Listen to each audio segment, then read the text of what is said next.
안녕하세요. 오늘도 사연살롱을 찾아주셔서 감사합니다. 서울에 사는 40대 여성이에요. 살면서 진정한 친구 하나만 있다면 성공한 인생이라고 하잖아요. 저희 친정 엄마만 봐도 그 말이 맞긴 한 것 같아요. 저희 엄마는 자수성가한 사업가예요. 전업주부였던 엄마는 제가 막 두 돌이 지나던 무렵 아빠가 사고로 갑자기 세상을 떠나시는 바람에 생업전선에 뛰어들게 되셨어요. 변변한 사회생활도 하기 전에 아빠를 만나 전업주부로 살아왔기에 엄마한테 사회는 전쟁터만큼 두려운 곳이었대요. 하지만 어린 딸을 키워야 한다는 절박함이 엄마를 강하게 만들었죠. 남자들한테도 힘든 공사판 막노동부터 마을버스 운전, 건물 청소까지 지문이 다를 정도로 닥치는 대로 일을 했어요. 그렇게 악착같이 벌어서 모은 돈으로 작은 청소업체를 차렸고 그게 잘 돼서 지금은 전국에 체인점을 둔 규모 있는 업체로 만드셨어요. 여자는 약해도 엄마는 강하다는 말은 저희 엄마를 두고 한 말인 것 같아요. 딸인 제가 봐도 대단한 분이거든요. 그런 저희 엄마한테는 평생을 갚아도 못 갚을 빚을 진 사람이 하나 있어요. 다름 아닌 제 시어머니죠.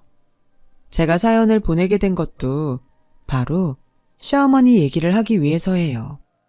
그러니까 저희 엄마가 제 시어머니를 처음 만난 건 국민학교 4학년 때래요. 당시 저희 외할아버지는 모 제지회사 사장님 댁에서 운전기사로 일하고 계셨는데 형편이 어려워 살 곳이 없자 사장님이 지하실에 방을 내주셔서 온 가족이 그 집에서 살게 되었대요. 사장님 댁에는 저희 엄마랑 동갑인 딸이 있었는데 그 사람이 바로 저희 시어머니예요. 두 분은 같은 국민학교를 다니면서 친해졌다고 하더라고요. 저희 시어머니는 부잣집 딸답지 않게 사는 형편으로 사람을 차별하지 않고 운전기사인 외할아버지께도 깍듯하게 대할 정도로 착했대요. 그래서 저희 엄마랑도 친해졌고요. 엄마랑 시어머니는 둘 다 형제가 없던 터라 서로 친자매처럼 의지하며 지내게 되었어요. 시어머니는 얼굴도 예쁘고 공부도 잘해서 일찌감치 명문여고에 합격한 상태였고 저희 엄마는 가정 형편상 상고에 진학하기로 결정된 상태였죠. 하지만 고등학교 입학을 한 달쯤 앞둔 시점에 시어머님네는 회사에 부도가 나는 바람에 야반도주를 하게 됐어요. 떠난다는 인사도 못하고 하루아침에 절친과 생이별을 하게 된 엄마는 그때 많이 야속했었다고 하더라고요. 그렇게 연락이 끊긴 채 10대를 보내고 아빠와 결혼해 저를 임신한 엄마는 산부인과를 찾았다가 거기서 우연히 시어머니와 다시 만나게 된 거예요. 도대체 그동안 어떻게 산 거야? 어쩜 말 한마디 없이 사라지니? 아버님, 어머님은 건강하시고? 엄마의 물음에 시어머니는 쓴웃음을 지으며 부모님 내외는 회사가 부도난 이듬해 연달아 돌아가셨고 자신은 친척집을 전전하며 살다가 현재의 남편을 만나 일찍 결혼했다고 했어요. 2년 전 첫 애를 낳았고 둘째를 임신해 병원을 찾은 거라고요. 부잣집 딸로 귀하게 자랐던 친구가 하루아침에 천의 고아가 돼서 남의 집 천덕꾸러기로 자랐다는 말에 엄마는 가슴이 무너지는 것 같더래요. 더군다나 그런 사정도 모르고 친구를 원망했으니 왜 안 그렇겠어요. 시어머니도 울컥한 건 마찬가지였죠. 친척집을 전전하며 욕설과 매질에 힘들 때마다 어머님은 그렇게 저희 엄마가 생각나곤 했대요. 너랑 같이 살 때가 내 인생에서 가장 행복했던 시절이었던 것 같아. 한순간도 너를 잊은 적이 없어. 넌 내 친구이자 자매였으니까. 그런 너한테 인사도 못하고 떠나서 얼마나 미안했는지 몰라. 지지배, 미안하기 뭐가 미안해. 오히려 내가 더 미안하지. 난 네가 이렇게 힘들게 살았는지도 모르고 원망만 했으니 말이야. 앞으론 내가 네 친정이 돼줄게. 서럽고 힘들면 날 찾아와.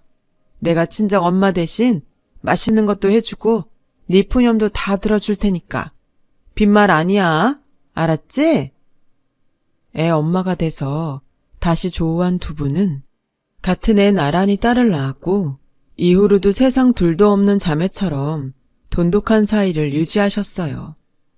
당시 시어머님 댁은 형편이 안 좋아서 상대적으로 형편이 좋았던 우리 집에서 쌀이며 반찬을 보내주었어요. 특히 엄마는 제 옷을 살 때마다 시누이 옷도 사서 보내주곤 하셨죠.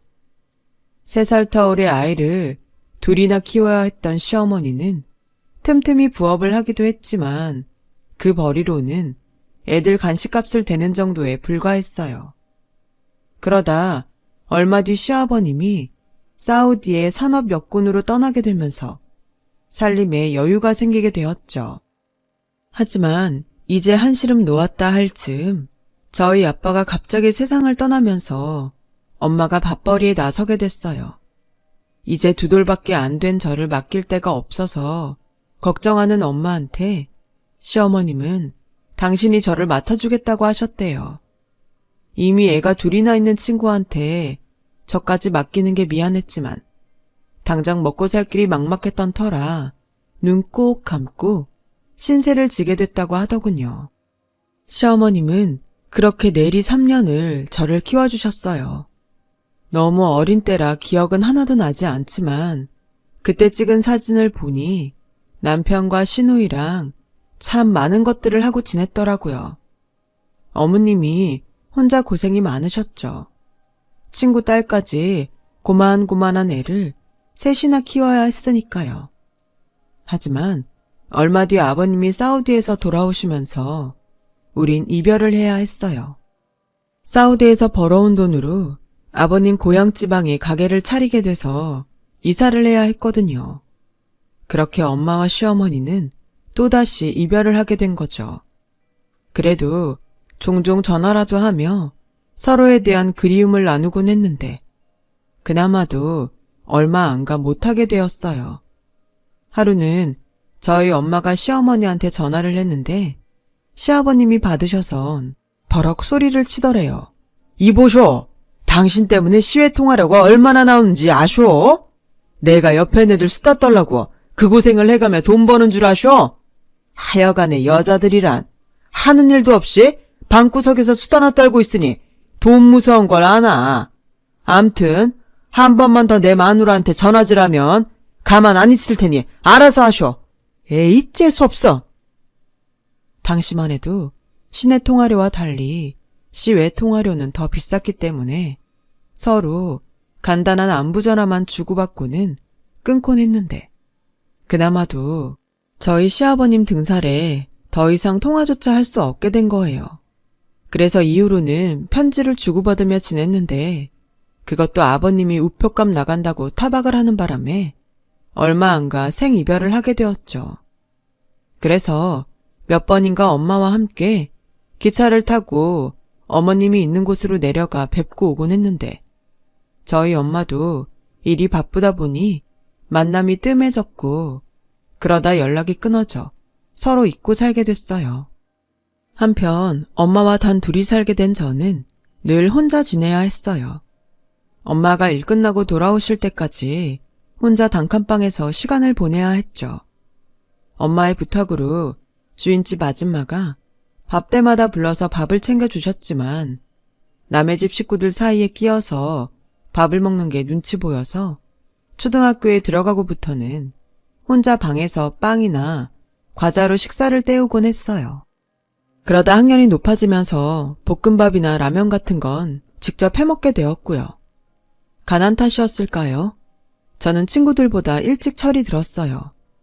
중학교에 들어갈 나이부터 바쁜 엄마를 대신해서 집안 살림을 도맡아 할 정도였죠.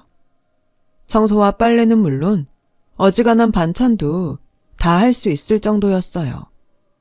하루 종일 밖에서 일하느라 밤이면 녹초가 돼서 돌아온 엄마한테 집안일까지 맡길 수는 없었으니까요.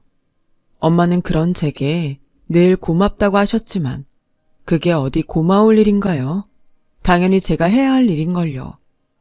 엄마는 저 때문에 다른 집 엄마들보다 훨씬 많은 일을 하고 살았으니까요. 남들 다 하는 화장도 못하고 밤마다 끙끙 앓으며 주무시는 엄마를 볼 때마다 마음이 참 아팠어요. 아빠가 없는 건 참을 수 있었지만 엄마가 힘든 건 참기 힘들었거든요. 그래서 빨리 성인이 되기를 바랬는지도 모르겠어요. 하루 빨리 취직해서 저 때문에 고생하시는 엄마를 대신해 돈을 벌고 싶었거든요. 그런데 그런 제 소원이 이루어지기도 전에 기적 같은 일이 일어난 거예요. 엄마가 하던 청소업체가 조금씩 입소문이 나기 시작하더니 체인점까지 생길 정도로 성장했거든요. 덕분에 엄마가 더는 직접 청소를 하지 않아도 될 정도가 되었죠.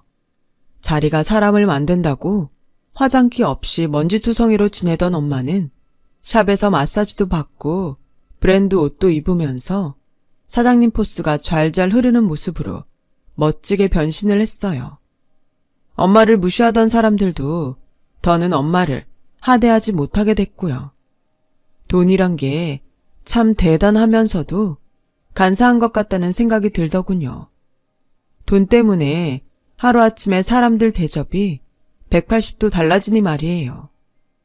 엄마 회사가 번창하면서 저도 더는 등록금 걱정 없이 공부할 수 있었고 해외 어학연수도 다녀올 수 있었어요. 그렇게 스펙란을 하나 둘 채워가며 취업 준비를 하게 되었죠.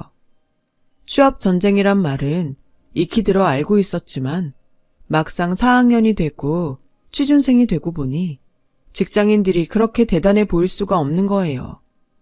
내 힘으로 돈을 번다는 게 이렇게 힘든 일인 줄은 몰랐으니까요.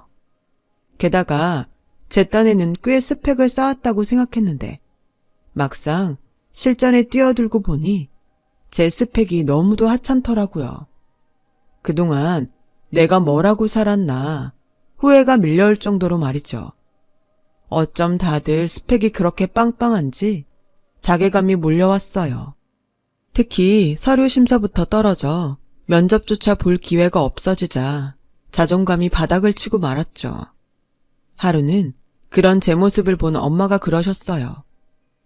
높은 데서부터 시작하려고만 하니까 네가 설 자리가 없는 거 아니겠니? 세상에 일자리는 많아. 네가 어디서 시작하든 중요한 건 네 의지와 노력이야. 남들보다 낮은 곳에서 시작해도 네가 네 자신을 포기하지 않는 한 더 높은 곳으로 올라갈 수 있을 거야. 엄마를 봐.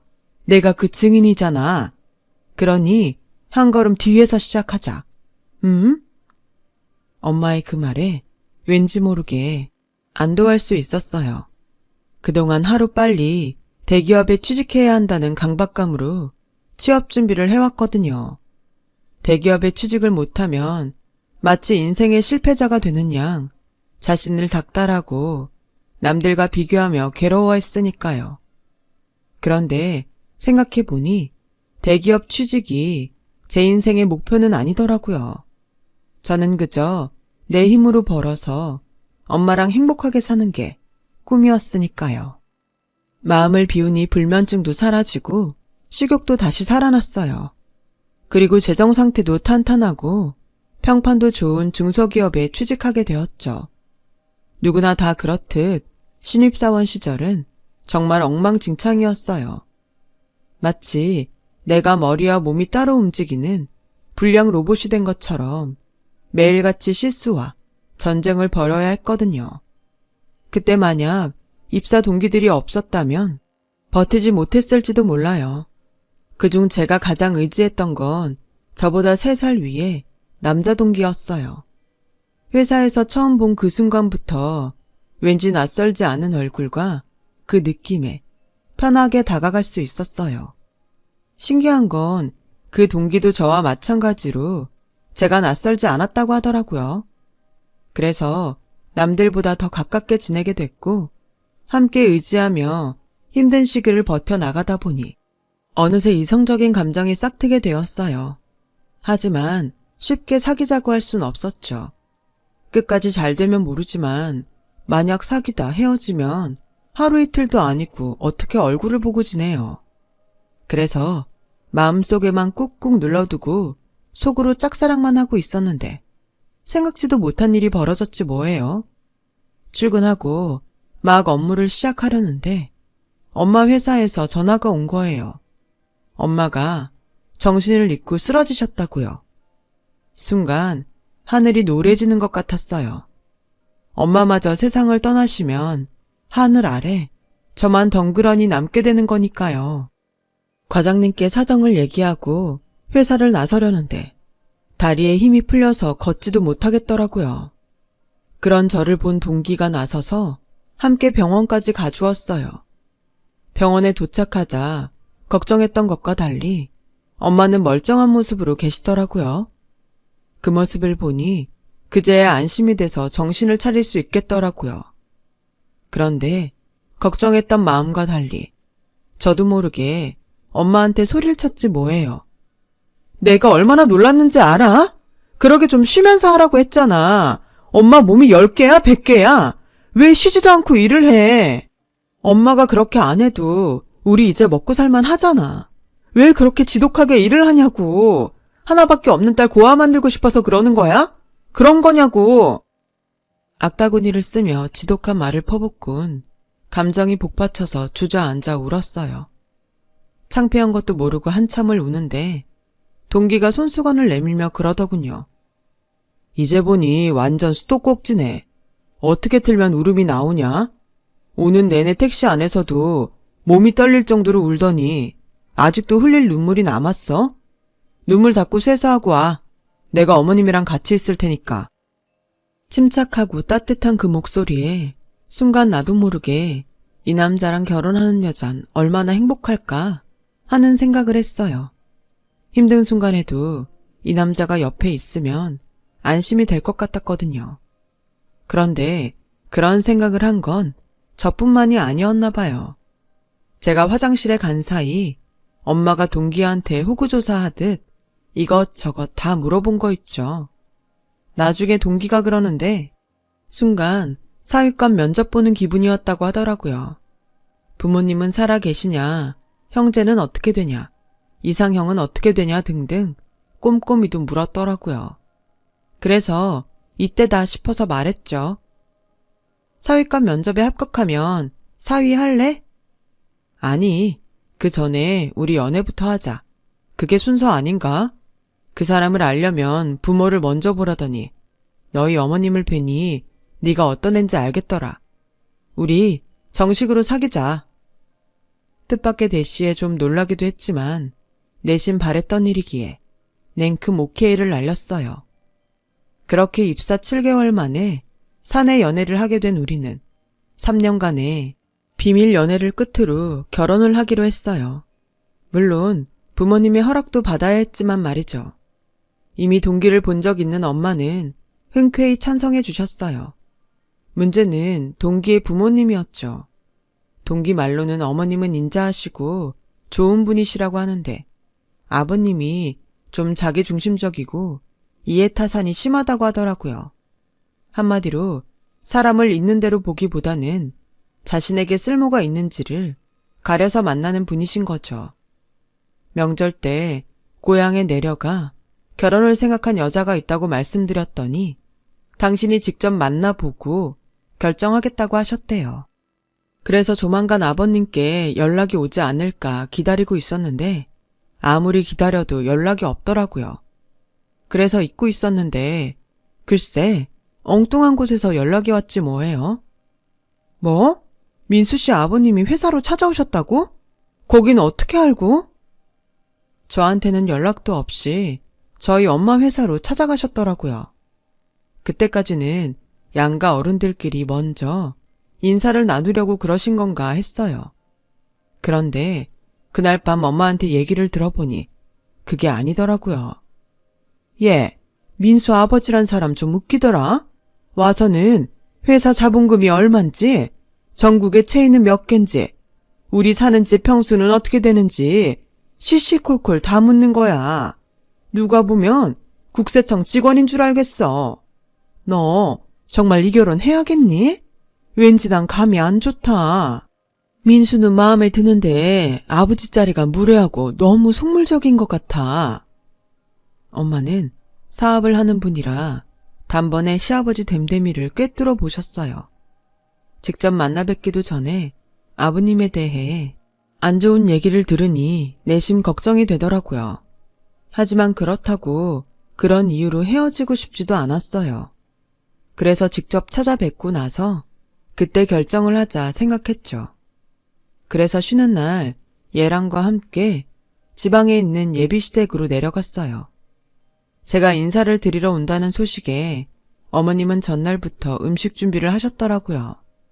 처음 뵙는 분인데도 얘랑을 처음 만났을 때와 마찬가지로 낯설지도 않고 왠지 편했어요. 그건 얘랑의 여동생도 마찬가지였죠. 그래서 와보길 잘했다 생각했는데 아버님을 보자 그 마음이 흔들렸어요. 첫 인상부터 왠지 비호감인데다 사람을 불쾌할 정도로 훑어보는 눈빛이 굉장히 거북했거든요. 아니나 다를까 저에 대한 건 묻지도 않고 시종일관 저희 집 재산에 대한 얘기만 물으시더라고요. 거기까지는 참고 넘어간다 쳐요. 며느리가 될지 모르는 사람 앞에서 어머님을 하대하는 것도 모자라 자꾸 무식한 옆편내가 어쩌고 하면서 면박을 주는 거예요. 옆에서 지켜보는데 어찌나 불편하던지. 하마터면 그만 좀 하시라고 한마디 할 뻔했지 뭐예요. 아버님이 그런 소리를 할 때마다 얘랑 표정이 어두워지더라고요. 그러다 급기야 한마디 하고 말았죠. 아버지, 제발 그만 좀 하세요. 언제까지 어머니한테 그런 식으로 하실 거예요? 어떻게 며느리감 앞에서까지 이러실 수가 있냐고요. 그러자 아버님이 버럭 소리치셨어요. 이게 어디서 애비한테 대들어? 네 애미가 무식하니까 너도 네 애미 닮아 무식하게 애비한테 대드냐? 내가 가장이 돼서 내 마누라한테 할 말도 못하고 살아야겠냐? 탓하려거든 무식한 네 애미를 탓할 일이지? 어디서 애비한테 대들어? 이게 다 당신이 애들 교육을 잘못 시켜서 그런 거야. 저런 걸 옆편내려고 데리고 사는 내가 불쌍하지. 결국 아버님은 얼굴이 벌개지도록 소리를 치시곤 나가버리셨어요. 어머님은 창피함에 고개도 못 들고 주방으로 들어가셨고요. 괜히 내가 찾아와서 분란을 일으킨 건 아닌가 싶어 괜히 죄송하더라고요. 결국 다 차려놓은 밥상도 뒤로 한 채 저희는 서울로 올라오고 말았어요. 얘랑 집에 다녀온 이후로 한동안 마음을 잡을 수 없었어요. 얘랑과 어머님, 시누이만 보면 하는 게 맞는 결혼인데 아버님을 생각하면 안 하는 게 상책일 것 같았거든요. 그래서 엄마한테 그 얘기를 했더니 엄마가 어머님과 단 둘이 식사 자리를 갖고 싶다고 하더라고요. 직접 만나보고 결정을 하고 싶다면서요. 그래서 얘랑한테 말해 나를 잡았어요. 그런데 놀라운 일이 벌어진 거예요. 시어머님을 만나고 온다던 엄마가 집으로 어머님을 모시고 온 거 있죠. 어머님은 눈물이 그렁한 채 집으로 들어오셔서는 대뜸 저를 안고는 펑펑 우시더라고요. 전 무슨 일인가 했죠. 경화야, 기억 안 나니? 나 이문동 아줌마야. 엄마 친구. 너 어릴 때 우리 민수랑 민영이랑 형제처럼 자랐잖아. 아줌마가 이사가고 몇 번인가 찾아온 적도 있고. 아줌마 기억 안 나니? 솔직히 기억은 안 났어요. 하지만 엄마가 귀가 닳도록 아줌마 얘기를 했던 터라 잘 알고 있었죠. 서로 연락이 끊어져서 그리워하던 두 분은 인생의 장난처럼 헤어졌다가 만나기를 반복했고 결국 사돈으로 다시 만나게 된 거죠. 그날 밤 엄마와 어머님은 그동안 살아온 얘기를 나누느라 밤을 지새우셨고 어머님이 집으로 돌아가신 이후에도 수시로 전화통화를 하셨어요. 그리고 얼마 뒤 상견례를 하게 되었죠. 우리가 내려가겠다고 했더니 아버님이 그럴 거 없다며 서울로 올라오시겠다고 해서 강남의 유명한 한정식 집으로 장소를 잡았어요. 그렇게 상견례 날이 되었고 엄마랑 저는 늦지 않게 한식당에 도착했어요. 그런데 주차장에서 낯익은 목소리가 들리지 뭐예요? 글쎄, 아버님이 사람들이 있는 데서 어머님께 손찌검을 하며 욕설을 퍼붓는 거예요. 이 여편네야, 그 여자한테 내가 돈을 달라 그랬냐, 집을 사달라 그랬냐? 공짜로 달라는 것도 아니고 돈 많은 사돈한테 사업 자금 좀 빌리자는데 그게 뭐가 어때서 타박이야? 너랑 친한 친구라며 친구 사이에 그깟 3억 빌려달란 말도 못한다는 게 말이 되냐고.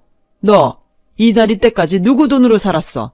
나 아니었으면 고등학교도 못 나온 너 같은 여자를 누가 데리고 살았겠냐고. 고마운 줄도 모르고 어디 남편 하는 일에 토를 달고 찌랄이야. 너 사돈 앞에서 입도 뻥긋하지 마. 내가 다 알아서 할 테니까 입 다물라고. 정말 무식해도 저렇게 무식한 인간은 난생 처음이었어요. 사람들 앞에서 창피를 당한 어머님은 고개를 숙인 채 얼굴만 붉히고 계셨죠. 그때였어요. 엄마가 성큼성큼 다가가 어머님 손을 잡아챘어요. 군자야, 너 이혼해라. 앞으로 내가 너 먹여 살릴 거니까 이딴 거지 같은 놈하고 살지도 마. 내가 전 재산을 털어서라도 최고 좋은 변호사 사줄 테니까 이 새끼랑 당장 이혼하고 나랑 살자. 내가 그랬잖아. 내가 네 친정이고 네 자매라고. 그러니까 나만 믿어. 나 이제 너 먹여 살릴 힘 있어. 그러니까 이런 인간 같지 않은 거한테 이딴 대접 받지 말고 나랑 살자. 응? 그리고 당신 똑똑히 들어. 당신이 저지른 짓 이혼 사육감이야. 지금 이 자리에 있는 사람들이 네가 내 친구한테 폭력 휘두르는 거 다 봤어. 주차장 CCTV에도 다 찍혔고. 그러니까 나중에 발뺌할 생각하지 마. 네가 오늘만 이런 짓을 했겠니? 그동안 살면서 내 친구한테 손찌검 한두 번 했겠냐고. 근데 이젠 안 돼. 왜? 내가 가만히 안 있을 거니까. 너 같은 건 말로는 교화가 안 돼. 깜빵 들어가서 너랑 똑같은 놈들한테 쥐 터져가며 콩밥을 먹어봐야 그제야 아, 내가 인생 잘못 살았구나 하겠지. 내가 반드시 그렇게 해줄 거야. 너 아주 인생 개박살 내줄 거라고. 하쭈, 돈 좀 있다고 대접해줬더니 어디서 감히 까불어. 내 옆에 내가 교육 좀 시키겠다는데 네가 뭔데 끼어들어. 그지같이 살다가 돈 좀 버니까 눈에 뵈는 게 없냐? 내가 사업자금만 아니면 너한테 꿀릴 게 없는 사람이야. 그깟 청소업체 하나 가지고 있는 거 가지고 까부는 모양인데 그래 봤자 청소부야. 어디 되도 않는 게 까불어. 그리고 네가 뭔데 내 마누라한테 이혼을 해라 말아야. 위자료로 한 3억 주면 모를까. 난 이혼 절대 안 해줄 거니까 알아서 해. 그때 마침 식당 주인의 신고를 받은 경찰이 왔고 저희 엄마가 자초지종을 설명하자 경찰이 아버님을 차에 태워 관할 파출소로 데려갔어요. 뒤늦게 도착한 예랑은 어머님과 여동생을 데리고 뒤따라갔고요. 그날 일로 결국 어머님과 아버님은 이혼을 하게 되었어요. 예랑과 여동생의 증언으로 그동안 아버님이 어머님한테 행사했던 물리적, 정신적 폭력이 인정돼서 이혼은 쉽게 결정이 났어요. 물론 타당한 위자료도 받을 수 있었고요. 엄마는 변호사를 사줄 테니 폭행죄로 고소하자고 했지만 그건 어머님이 반대를 하셔서 하지 못했어요. 아무래도 자식들한테는 아버지인데 전과까지 달아주긴 그렇다고요. 한 차례 폭풍이 지나고 그 다음에 저와 신랑은 결혼을 했어요. 그게 벌써 8년 전 일이네요. 그 사이 시누이도 결혼을 했고 저는 남편을 닮은 아들을 낳았어요. 산후조리는 친정에서 두 어머니의 도움을 받아 할 수 있었고요. 남들은 명절에 시댁에 먼저 갈까 친정에 먼저 갈까 고민하잖아요. 저는 그럴 걱정이 없어요. 저희 친정에서 친정엄마와 시어머니가 함께 살고 계시거든요.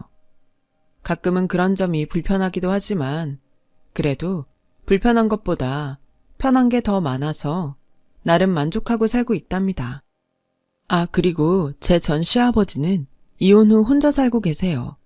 위자료를 지불하느라 원룸으로 이사를 했다고 하는데 들리는 말로는 형제, 친척도 모두 등을 돌려서 외로운 독거노인 신세로 전락했다고 하더군요. 워낙 인간관계를 이해타산적으로 하고 살았으니 당연한 결과죠. 시어머니와는 너무도 다른 결말이죠. 그래서 선한 끝은 있어도 악한 끝은 없다고 하는 모양입니다. 지금까지 제 사연을 들어주셔서 감사드려요. 항상 건강 조심하시고 기분 좋은 하루 되세요. 여러분, 사연 댓글에 응원과 현명한 조언 부탁드려요. 좋아요와 구독은 저에게 큰 힘이 됩니다. 오늘도 좋은 일 가득하세요.